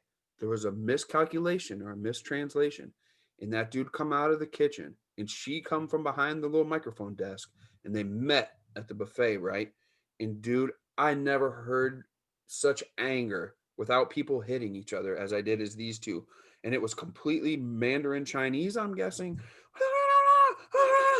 People would come in, right? And when somebody would come in, it would ring the bell. All of us that were already there were like watching in awe. But when somebody come in, they would go, hello, thank you. Take a seat over there. And they would point. Boom. They'd be right back at it. Somebody else come in. Ching, ching, ching. Ring the bell. Hello. Hey, how are you? Hey, have a seat over there. Thank you. Thank you. You just Dude, wish you'd have the click remote where you could click subtitles and went on realize for they're just asking what they want it for at dinner. least went on for 15 minutes. And you could see, dude, they were redder than the teriyaki chicken that had been sitting underneath the heat lamp for 3 hours, dude. They were on fire. And it was just like, I would have loved to have had a translator or Google Translate next to my ear and just hear what the heck went on that had these people so mad. The greatest thing, though, was when they would just switch. When somebody come in, they put a smile on. They're like, please sit down. And then they get right back after it again. Whatever it was had boiled over. And I don't think it was MSG. It was something serious that they were pissed about. But it was the greatest moment ever. My brother and I have been coming there forever, and we never seen anything like it. We It's talk not about it still, dude. it's not the MSG, it's the PTSD you gave them with that damn cheese order. Yeah, probably, dude. One thing we always do, it's a terrible trick, but we do it at that place. My brothers and I will meet there for dinner because we come from opposite ways. And whenever anyone goes to get something from the buffet, we pour soy. We always drink Pepsi. We pour soy sauce into Pepsi or pour it down their straw. And like when you get up, you're like, "Don't you guys do it? Don't nobody do it." My brother, he wants to take his with him, but he likes to get a big plate of food, so he'll leave it there. But he'll be like, "Don't you guys do it? Don't anybody do it? Don't do it to me." I'm like, all right, fine, we're not going to do it. And you'll get back and try to smell it or whatever. But after a couple times of letting your guard down, somebody will do it, dude. You'll come back and take a sip, and you're like, oh The God, amount of God. salt and sodium that is Oh, in that thing, you're gonna end up dude, giving him diabetes. He's gonna lose a dude, foot. It's gonna be on you. dude, it's such a terrible trick. You pour it down the straw, you really get them, dude. It's terrible. That's what we do, and that's why we love that spot. You might see a fight. You might drink soy sauce on an accident. You might not have any crab rangoons ever because we have them all. It's like when I go to Denny's in Salisbury, like there's like that's kind of known as like the ghetto area. Is that Denny's in Salisbury? It's because at they're open till like 4 a.m., which is like the worst place to get pancakes if you're going to be open at 4 a.m. Is always a bad time getting if someone's ordering breakfast that early and you're not like working a really early job, you're either fucking blasted drunk Yep. or you're like trying to recover from whatever heroin you just did. Yeah. So heroin is the best for pancakes. Yeah. So we go in there and I'm sitting in there at this Denny's and all you hear is like, "Don't you talk shit on me." And this girl just gets up, fucking already on the table at like 3 o'clock in the morning. And I'm like, we just got here 5 minutes ago. Like Denny's is dinner and a show. It's always like that. Just Google Denny's late night, whatever. And then you just see multiple accounts. So like cops just sit there. It's like Wawa. Like cops just sit in the parking lot getting ready for something to go down. You think people do? You think like at Denny's, like the board where like you know the company board sits there and they're like, we could shut down, but we would miss out on those 5 people that come in at 3:30 a.m. That's damn right. You know it. I mean, they don't even care about the table. It's always sticky when I sit down. I end up getting stuck to the table.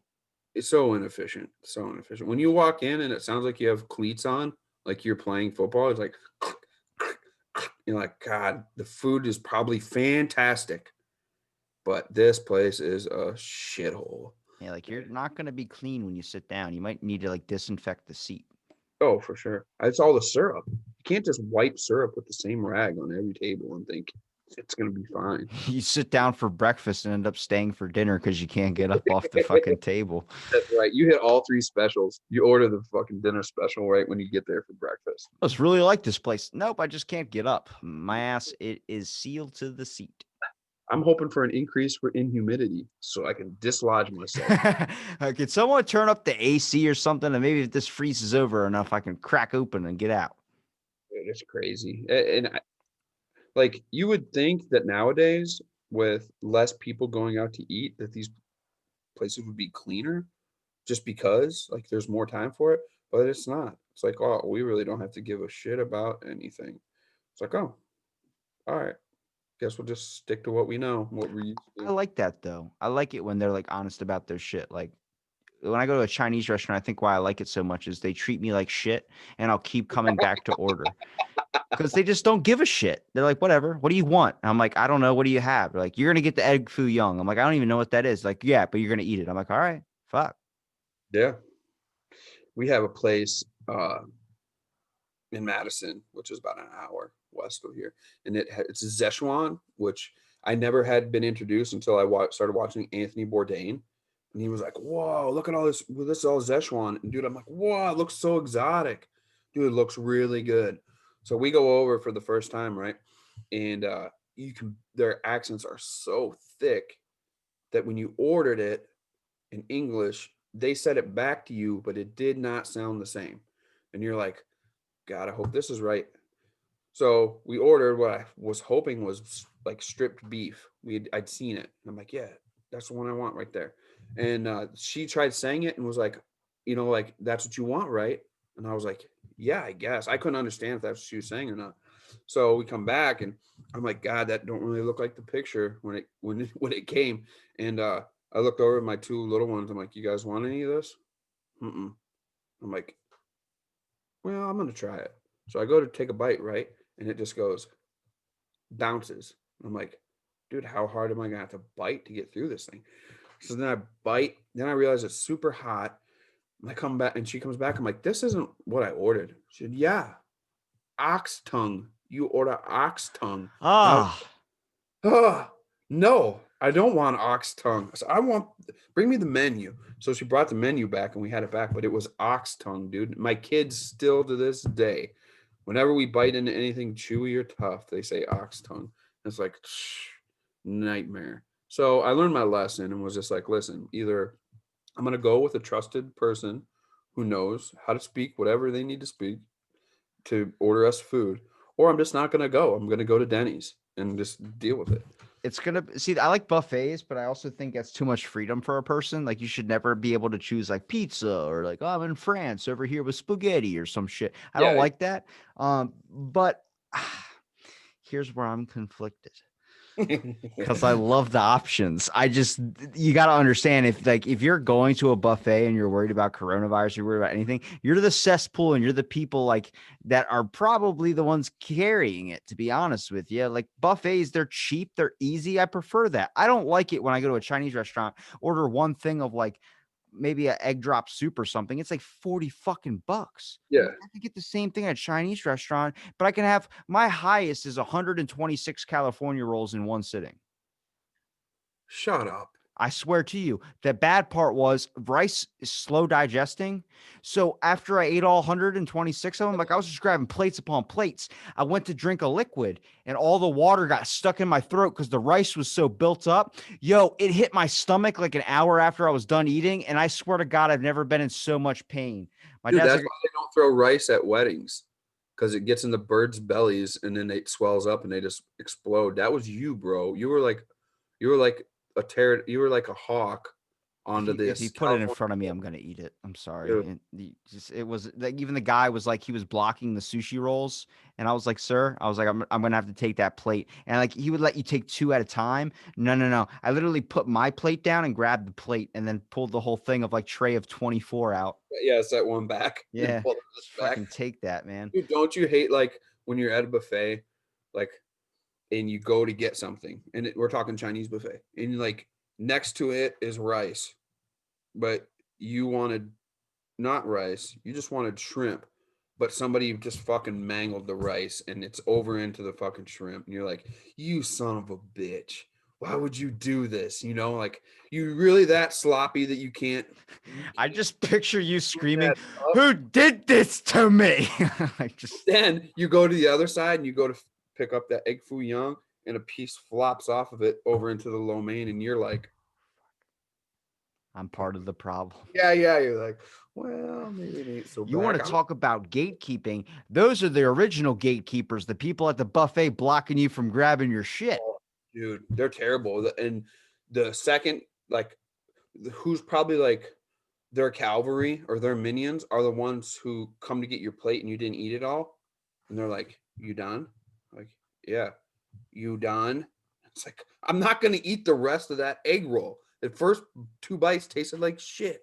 Like, oh, they Cut it take it off and away. throw it back on the fryer. I'm sure That's someone fine. else will pick it up. Sew that end up. Yeah. So with my kids, like, dude, they give you the worst looks, dude, when they come to pick that plate up and there's a pile of food on it still. They give you the worst looks, like, you son of a bitch. Like, that's $2.87 you just left on that son of a bitch. And so, like, with my kids, like, to avoid the dirty looks, I'm like, make sure it's something you want. And then when I get up there, they got something on their plate already to me. They're like, what is this? And I'm like, shit, here we go.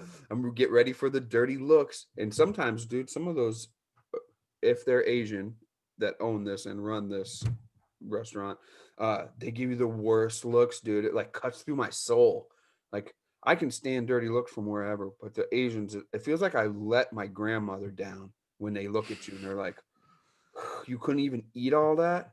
Like, we made that for you. And it's like, oh shit. Oh well. Give me another plate. I'm a glutton. This is America. It's like I know that they wait for like giant people to come into the place, and that's like their D-Day, like Godzilla. Like, Yeah, they're fucking waiting on that. Like, get the fryers going. dude. They got this whole shouting in the back, like 30 different languages before the person even walks up to the thing. Yeah, and then they're like, they're like, hold off on the lobster bake, hold off on the shrimp, hold off on the steak, hold off on all of that. We gotta wait till these people are out of here. Yeah. Like they're like, we're not in it to lose money. Like, you get spaghetti and bread. Like that, you have a buffet of spaghetti, bread, and pizza. It's like That's what what you are guys we get. at the fucking Olive Garden? There's the breadsticks and shit. I used to think that was high class when I was a kid. And then I see a bunch of people posting shit that it's actually shit. What, Olive Garden? Yeah. Dude, it's awful. I thought Back in that the was day, it fancy was so good. stuff. Dude, back in the day, it was good, but lately, it's been shitty. So I don't know, but I think like the same people that own Red Lobster own the Olive Garden, own a different chain and a different chain, and I think pretty much they're just like all kind of going downhill. They all have their like perks where the only reason you go is for one thing. It's like going to Outback. You either are going for the bread or you're going for the bloomin' onion. Yeah, most definitely, and that's kind of how it is with Olive Garden. Like, you're going for the endless salad bowl and some breadsticks, more than likely. That was Pizza Hut before they took out the salad bar. Yeah, no shit, dude. I really enjoyed that I and didn't stuff. care if somebody sneezed on it. Let me get a little bit more of that human balsamic vinaigrette. That's true. It's Just got a fucking little bit take their more. head and shove it over your salad.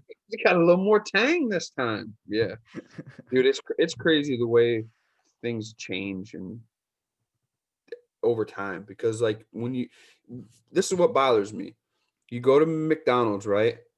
It's the same damn menu with the same flavored food. No matter which one you go to, it tastes exactly the same. And the shitty service is just about the same at every one. It's clear across the board. So on What's the the way, issue? it just tastes the same over and over. I'll tell I you, like that. hold on, let me get to. So on the way back, we're in the drive up. My kid, I'm like, what do you want, son? And he's like, uh,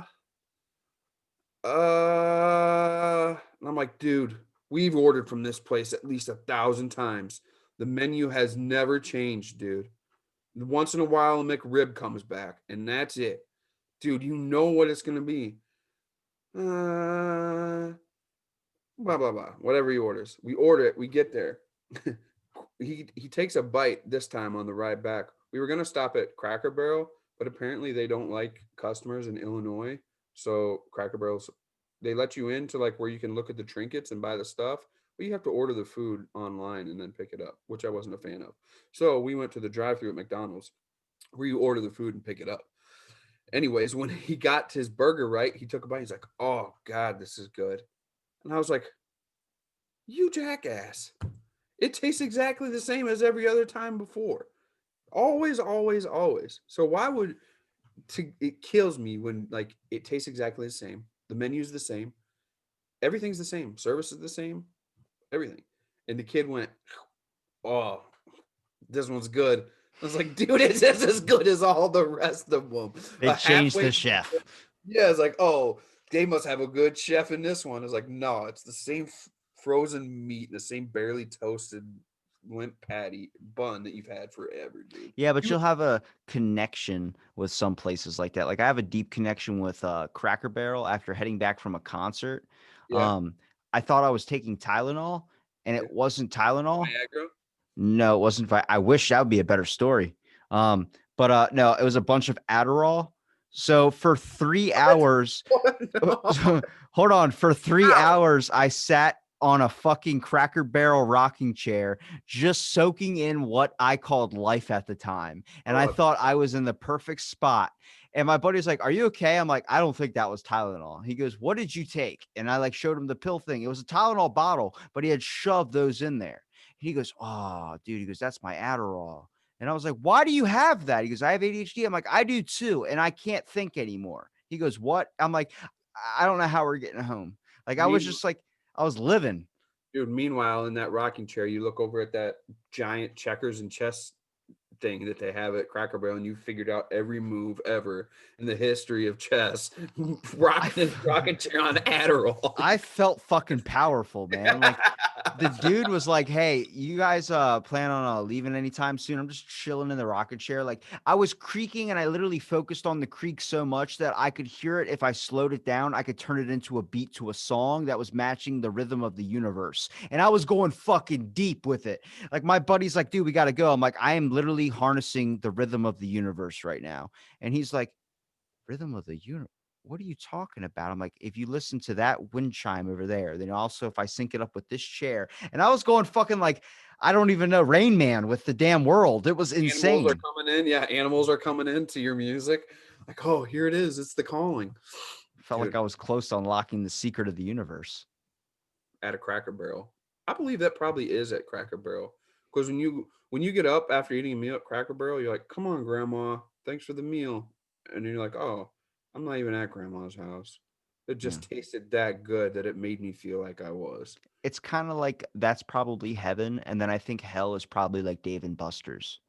Oh, for sure. Because it's like gambling. You're supposed to sit and eat with your family, but Dave and Buster's is like, fuck your family, let's play skee ball. That's right. Oh, you wanted a burger and fries? Here's $40 on your bill, but you're gonna spend 100 over at the frickin' tokens anyways.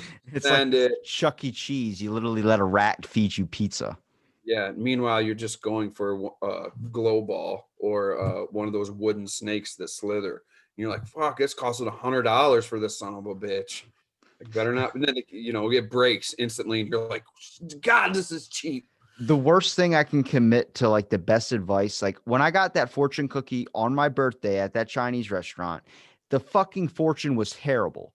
I opened it up. I'm like, well, it's going to be my fortune for 2021. I hope it's a good one. I open it up and it's like, beware, shadows predict the future. And I'm like, sounds awful. Awful. And so what the one thing I think life actually is like that Chinese finger binding thing where you get your finger stuck. It's like, that feeling you get when you're trying to pull them out and you realize they're going to be stuck in there forever. That immediate, like, oh shit, like that's what life is. It's that fucking feeling of I'm never going to get out of this for the rest of my life. Shit. You're like, either I chew through these gross ass fibers, or I just stay like this forever. And meanwhile, you're like, just start breaking yourself out of that son of a gun, dude. You feel like a Steve McQueen, dude, escaping Alcatraz. You're just like trying to get your way out of there. That was the best leveler in life where I was like, fuck, maybe I should never go over in my head on these types of things. My dad's like, you got that out of a fucking 10 ticket item? I was like, yeah. He's like, that's a good waste of money, I would say. I was like, right, but I need help. Yes, please. Can you use that Swiss Army knife that you got with the tiny scissors to help Don't me? cut my fingers. That's right. Don't cut my fingers, Dad. It's crazy, dude. All these places we used to visit and be able to hang out and have great stories like that. And meanwhile, here we are ordering through the drive up, or you have to order online and pick your food up. The whole experience is gone. Like, Cracker Barrel has good food, but it felt like I was having like a large Thanksgiving dinner with complete strangers when I was there. Meanwhile, here's your mashed potatoes and roast beef. Like, oh, okay. It's not really a meal I can eat going down the road, but okay. Well, the 31st was the first day I've ever eaten in 8.5 years out. Yeah. So that was a big thing for me where I was like, I need to, like, if I'm going You to eat. sat down and ate somewhere? No, we ordered and brought it home, but it was like the first thing I've ever gotten food that wasn't at a grocery store, like at a restaurant or something, and brought it home. So that was like a big thing. I was like, I'm gonna go all out. Like I fucking ordered shrimp fried rice, spring rolls. I literally sat on the menu and I had to Google everything. I was like, what the fuck is egg foo young? My buddy's like, it has egg in it. And I was like, I get that from the fucking title, but what's the other letters? Like the other I get ones that that, don't make any fool. sense. I get that, fool. And then so I Googled like everything, and then eventually after like 30 minutes, he's like, are you ready yet? I'm like, dude, I'm hammered and I'm trying to order food. This is the toughest decision you're ever going to have in life. So then I ended up finding an order that I wanted. It was shrimp fried rice. And then he just added on like spring rolls and stuff for me. Went to go pick that up. At this point, I kind of screwed myself over because a buddy of mine had mailed me hot sauce for Christmas and they had these hot hibiscus chocolate flowers. And I was like, oh, thanks. I was like, I haven't eaten anything since like this morning. So I just went through half a bottle of Screwball. I'm pretty fucked up. Yep. I'm hungry for some chocolate. And I shove it in my Let's mouth and do it's it. made with ghost peppers inside of it. So I Oh, have no that's drinks because my buddy has the dumbest fucking rule of no drinks in the car. So I'm sitting there like, like regretting everything. And I'm like, can we just pull over, get a water or something? He's like, hold on, I'm gonna put in my order. I'm like, he's sitting there on his phone, and I'm just sitting there like you one quick jab to the jaw, but he's paying for everything. So I'm like, just wait till I get my food first. You know what I mean? And I'm sitting there like, you ever like I start to ponder the universe a little bit in my head, and he's like, how hammered are you? I was like, I'm up there. And like he goes, are you okay? I'm like, no, I think I think I think I'm having like something's wrong with me. He goes, what's wrong? I start feeling under my ass. I'm like, it's really hot. Like I'm having hot flashes in like my dick or something. He goes, no, dude, the seat warmers are on. And I'm like, oh, why the fuck do you have the seat warmers on? It's 55 degrees out. He's like, I thought you wanted to be comfy. I was like, no. I was like, I cook a pizza under this bitch. dude, do you um I was going somewhere with the thought. Do you think that, like, now that you've eaten out once for the first time in 8.5 years or whenever it was, you're gonna make that a regular thing a Yeah, little I'm bit doing more? it this weekend. There's a lot out there. I'm going to do it this weekend because I mean, December 30th marked 8 years every single day. I've never missed a day at the gym. So I've worked out every single day for 8 years. Yeah, Even when things were shut down, I had the key to my gym to be able to sneak working out with the fear of $5,000 fine. If like there was a point where I was working out in my gym and cops rolled up, you just saw the headlights hit the fucking door. And at that point, I was looking at myself like, how fucking ridiculous is that you have to sneak workout, sneak get healthy. that's And crazy. then I ended up building a gym in my house, and then I still kind of went back and forth, and then we opened back up, and now I have all this gym equipment in my garage and shit that doesn't make any sense. But yeah, so that was the first time I've eaten in 8 years, and I'm definitely every weekend I'm going up there Saturday night and stuff, and I'm like, yo, that was one of the funnest nights of my life. I don't know if it's because I went through 2 bottles of whiskey and 15 energy drinks, but it was fucking fun. Dude. Yeah, so the screwball, y you love it? I gave them a recipe. They took it and didn't give me credit. I'm like, you dicks. Did they really? Yeah, I said if you mix screwball with A&W root beer, but you freeze it like the slushy, it's like a peanut butter slushy. I'm actually probably gonna have some in a bit. But it's so good. Like it's just so smooth. And I like to sip it, but it was my birthday, so I'm like, fuck it. We're going deep. Yep, and then we're going to eat. I went balls deep in some Chinese food. Got some of that wonton soup, that Szechuan chicken or shrimp fried rice with a spring roll on top, and I crushed up those little egg noodle things they give you, the hard ones, Yeah, yeah, toss it yeah. up in that bitch, and then I'd put hot sauce all Actually, over that motherfucker. yeah, you like the hot stuff. I do. You like spicy stuff. I like So, it to burn my insides because there's things inside of me I'm trying to kill. whoa, Deep like, shit, right? dang, man, that's crazy. I heard that from Charlie Sheen. He was like, they're like, why do you drink? And he's like, I drink because it kills the things inside of me. And there are things inside I need to kill. And I'm like, oh, I like that. Dude, I thought he died, but he's not dead. No, he's living off tiger blood. Dude, that's crazy. Dude, I thought when he was giving an interview, one of the last ones, I thought it was his dead body giving the interview. Like he looked awful. And I was like, dude, he don't have much longer left. But here probably Like 10 Magic years Johnson, later. Magic Johnson probably reached out, was like, hey man, I'm rich, you're rich. Let me give you this guy's number and you can survive it. And here Charlie Sheen's still kicking, dude. Crazy. I think it's always the good people that go and the crazy people that live the longest. Yeah, I think you're right about that.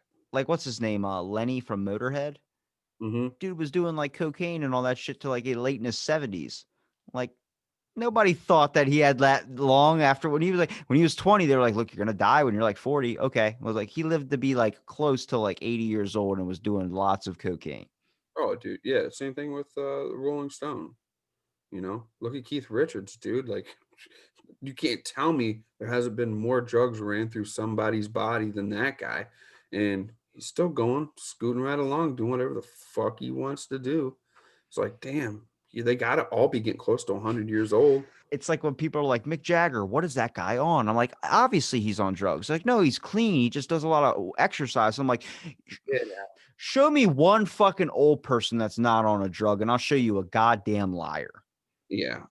There's no way the Rolling Stones kicked the Beatles' asses in the street fight when the Beatles were on acid if the Rolling Stones weren't on drugs too. They think LSD would calm you down, but like, explain the Vikings. The Vikings took fly algaric mushrooms, psychedelic mushrooms, and they pillaged fucking people. Yeah. And then one day they were like, let's just sail across that water. Go. All right.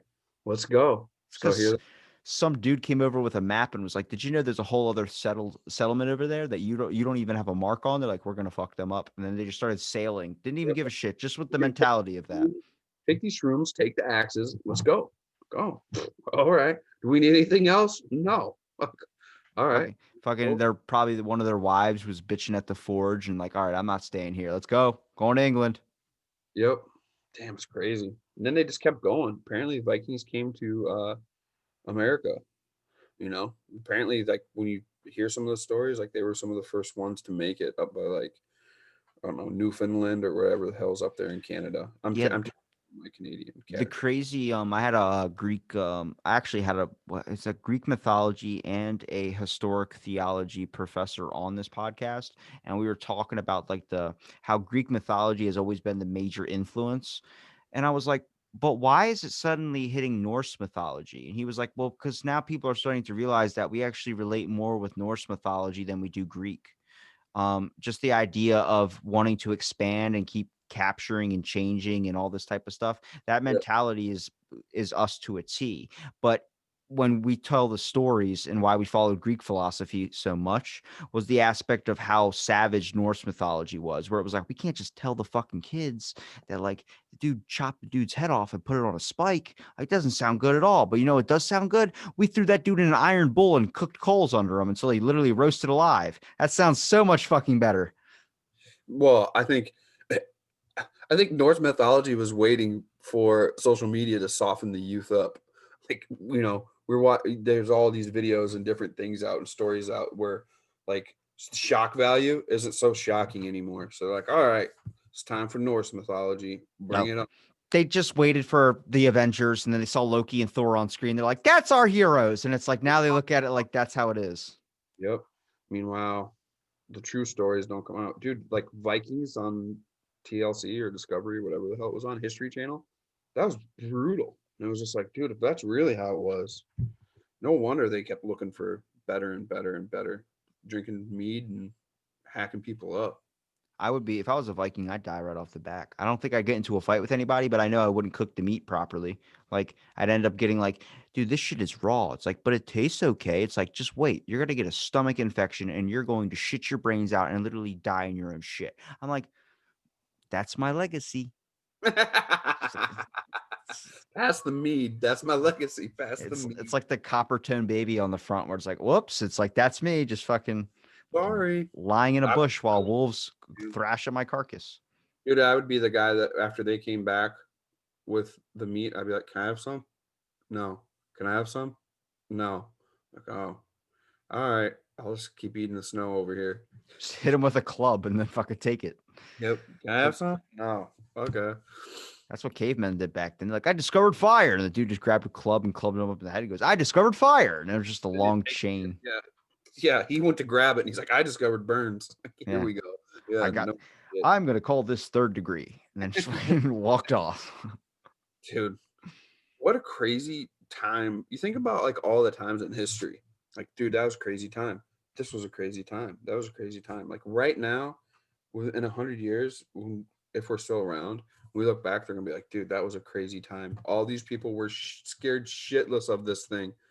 And look what they did. They didn't eat. They didn't do whatever. They didn't go out. They didn't even talk to people or hang out with people anymore in the We flesh. freak out at commercials that are from 10 years ago. Imagine seeing commercials 10 years from now.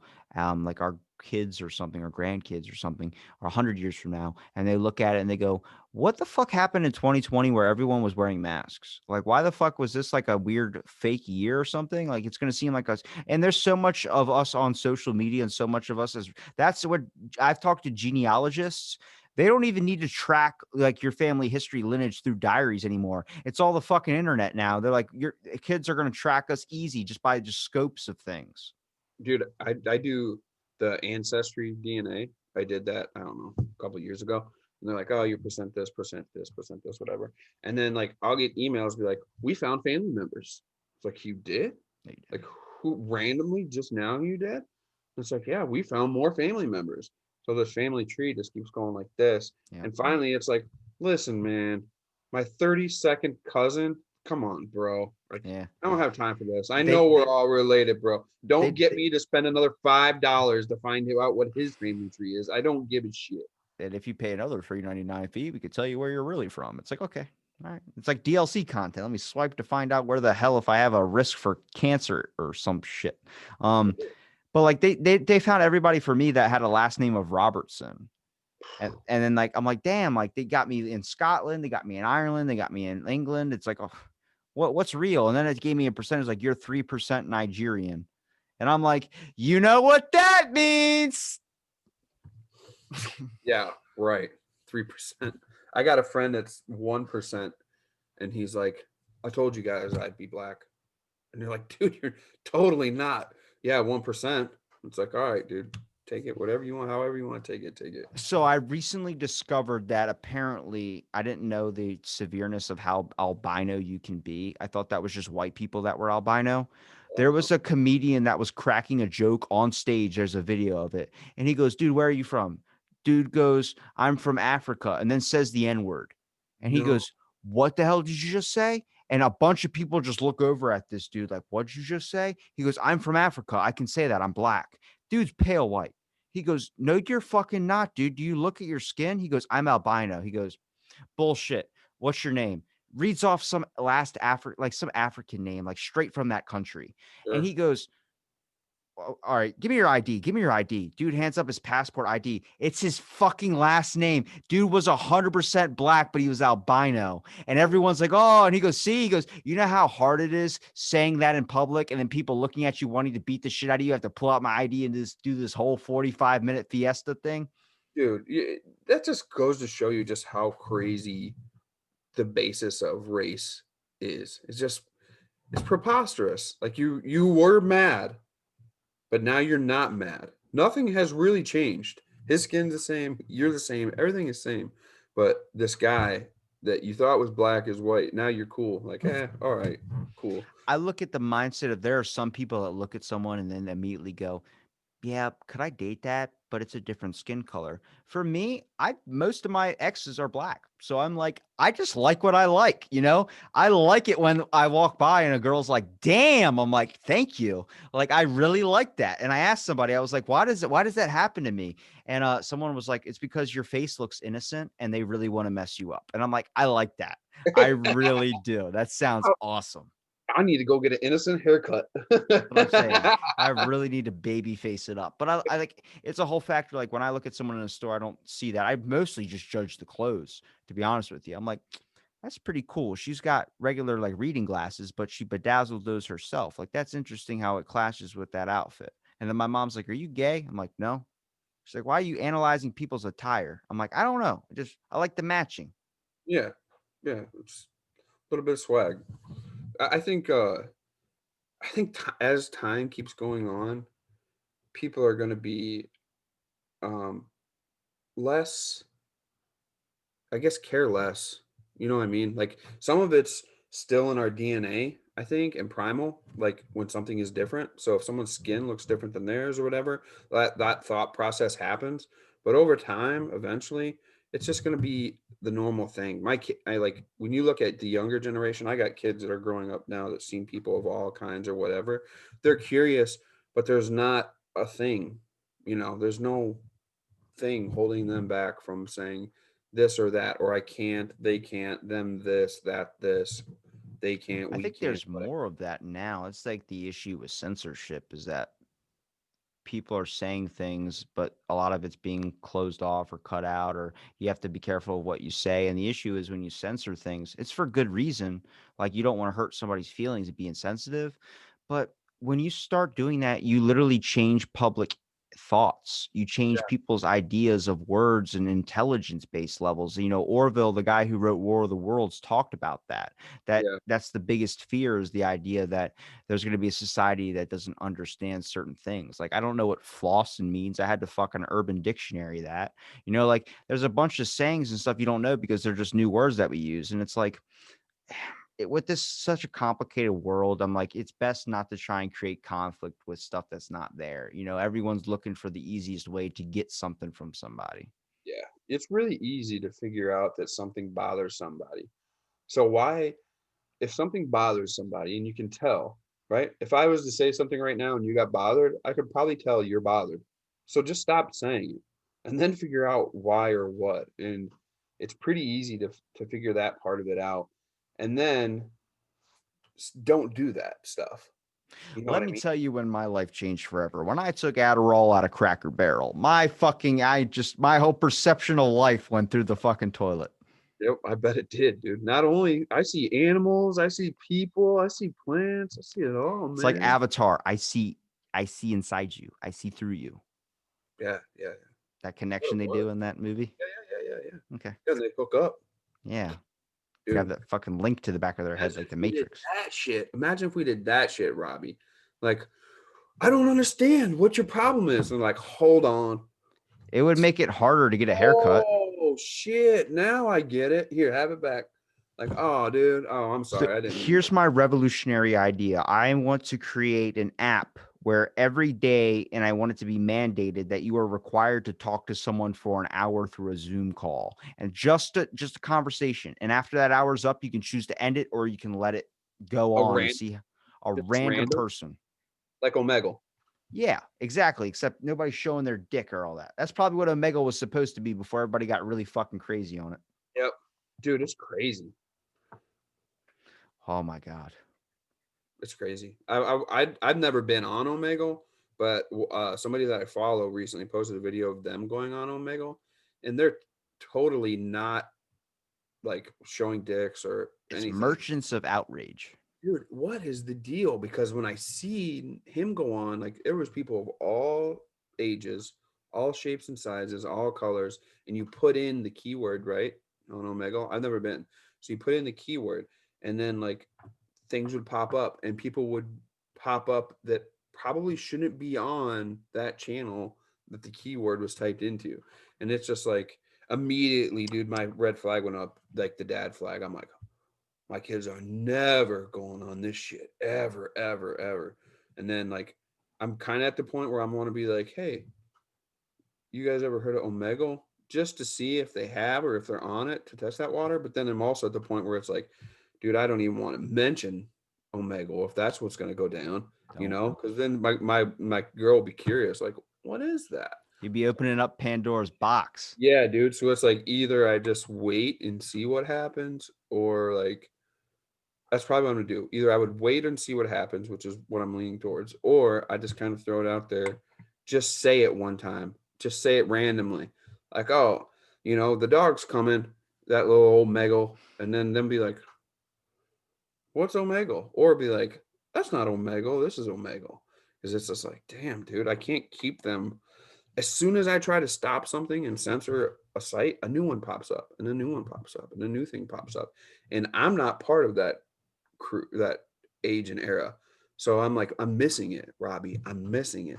So I don't know really what goes on. All I can do is like at night, I'm just like, please, God, don't let these kids see something that's going to F them up. Because back in the day, you used to be able to censor that. I had a friend that went to school with me, and I said something that was on the Simpsons episode before, right? And he's like, what does that mean? I'm like, you don't watch the Simpsons? He's like, no, my parents don't let me watch the Simpsons. And that's what like censorship used to be able to be. Now, if your kid has a phone or a computer or anything, forget it. They're Too hearing much about it. exposure. Yep, too much exposure, man. Well, Marvin, we got to wrap this up. We're about to hit 2 hours, and Spotify does not like 2 hours. Dude, get out. Oh yeah, we are, dude. So I wanted to ask you real quick before we wrap up about your haircut. What? You said you just got a haircut, bro. You're like, I oh, did, and I said the story. It's coming up on an episode. I'll tag you oh, with it. all right, I'm gonna It's listen to like when you find out your car mechanic, you don't want to piss him off. I went in and I didn't have an appointment, and she was really pissed off doing my hair. And the whole time I'm trying to pull, I'm good at conversation. I can pull that shit out. I know I'm good at that. And I'm Yep. sitting there like, so how was your new year? Fucking not giving me anything. I'm like, I'm like, Yes, she starts cutting. I'm like, you didn't even ask what I wanted. Like, you just started going. She's like, man. I'll figure it out. I was like, and as she's going, I'm like, well, I just looked at myself in the mirror. And I'm like, all right, well, we're in this ride together. Yep. Um, so she starts going and going. And I'm like, so how was you ready to be like back at work? It's January 2nd, and she was just kind of like, yeah, sure. And then kept going and going and going. And she put out this weird ass spray bottle, like not the old school ones, but like a new high tech one. And I was like, that's fucking awesome. Like I was legit like excited. I was like, Yeah. damn, like that's some cool shit. Like you just automatically spray. And she's like, it is pretty cool, isn't it? And I started getting on that. Like that's the avenue. That's the avenue. It's gonna open her up. Yep. And then she starts talking to me as she's already done basically cutting my hair, like going real chatty Cathy. And I'm like looking at myself in the mirror, like, motherfucker. Is what it is. She's like, "You want shampoo?" I was like, "Yeah, it's shampoo my head." And she's like Right. giving me that scalp sensation. I'm like, "All right, this is Yeah. kind of worth it. I'll just deal with it later." Well, you open the door for the next episode. Next time you go in and see her, you open the door for that one. So she probably figures if you rode that out, shit, you're all right, dude. I should send her this and be like, "Hey, remember when you fucked up my hair?" I would wait until after the next time she cuts it. Yeah, you don't want to send it right before, so you just go in there. She's like, "Hey, I heard your episode. Let's talk about that." It's I like, got "Oh, it. now you want to talk, chatty Yeah, Cathy?" yeah, yeah, no shit. All right, dude. Well, I appreciate you having me back on, man. No problem, man. And thanks for listening to this episode Out of the Blank podcast.